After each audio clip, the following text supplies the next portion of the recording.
This is video number 2, and here I'm going to show where we're going to trace out the sides and the bottom of the boat, digitize these tracings, and create a CNC cut, a toolpath to cut the 1/4-inch plywood. I normally use paper for all my templates, and then I digitize those plans for a CNC cut. In this case, I'm going to try a flexible 1/8-inch panel, bend it along the boat contour, and attempt to trace out a pattern. I'll be using the jumbo board setup to trace these panels because we're going to be 14 feet long. Also, when I use the jumbo board setup, I do the 2 reference points in case I have to move the diagram and trace out those parts that are missing. The jumbo board setup traces these birch panels perfectly. I'll be using the 2018 Jumbo Trace software to digitize these birch panels. And I've selected tracing polylines.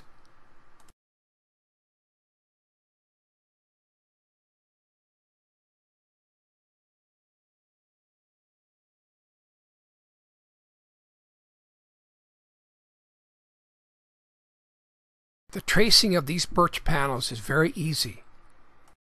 Also, a point to note here, I'm tracing these full size, but when we work on it with the CNC machine, it's going to have to be into a 4x8 sheet.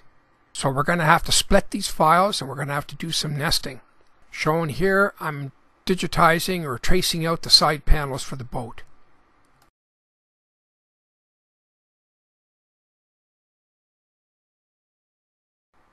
We'll save these files in a DXF format.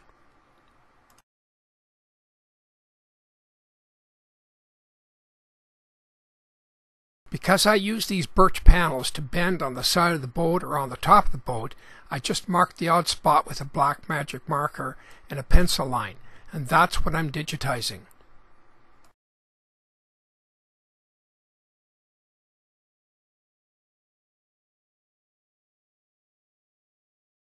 Just for a comparison, I also tried a 14-foot paper diagram. It's going to be the same setup. I'm going to be using the Jumbo 4 tables to digitize this plan. Again, I'm using the 2018 Jumbo Trace program, and I've selected tracing polylines. And I'll start at the bow and work my way down to the bottom of the boat and come right around to the other side. Again, the file I create is going to be full size, and that's going to have to be split when I put it into Aspire 10.5 to create a toolpath and do the nesting to fit a 4x8 sheet.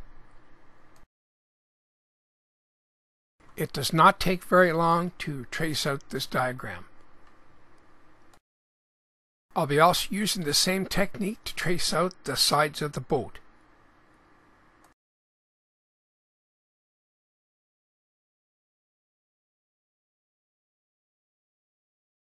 Now I'm going to take the 2 files that I created, and we're going to run them through Aspire 10.5. We're going to split these files up, create a toolpath, do some nesting so they'll fit on 4x8 sheets of 1/4-inch plywood.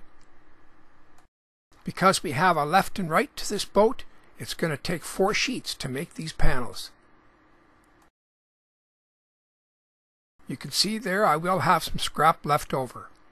Once we have the toolpaths created, I'll load them into the CNC machine. I'm going to use a 1/4-inch end mill running around 19,000 RPM on the router and about 70 inches per minute feed rate.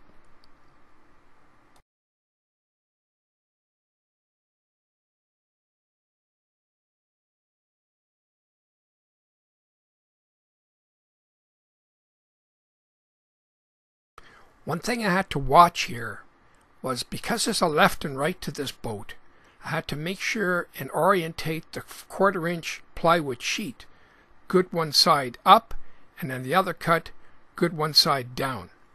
That way the boat has the good one side up on the bottom. It'd be a strange looking project to have good one side showing on one side and the rough side showing on the other side, the construction grade. All my cuts were tabbed, 1/4-inch tabs, and I also used small finishing nails just to make sure that nothing moved around on the CNC table during the cut. I did program the toolpaths on these panels with a little bit of extra wood on each side, just in case I had to trim it. And in this case I did have to trim it. I used a grinder to grind some of the excess off when it was fastened down on the boat. I had about a 1/2 inch overlap.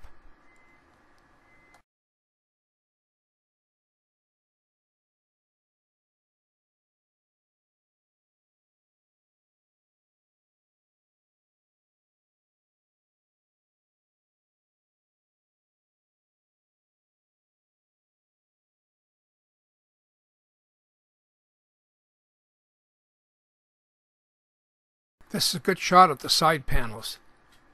Same shot, except the side panels are removed from the plywood. Here I'm showing the panel being applied.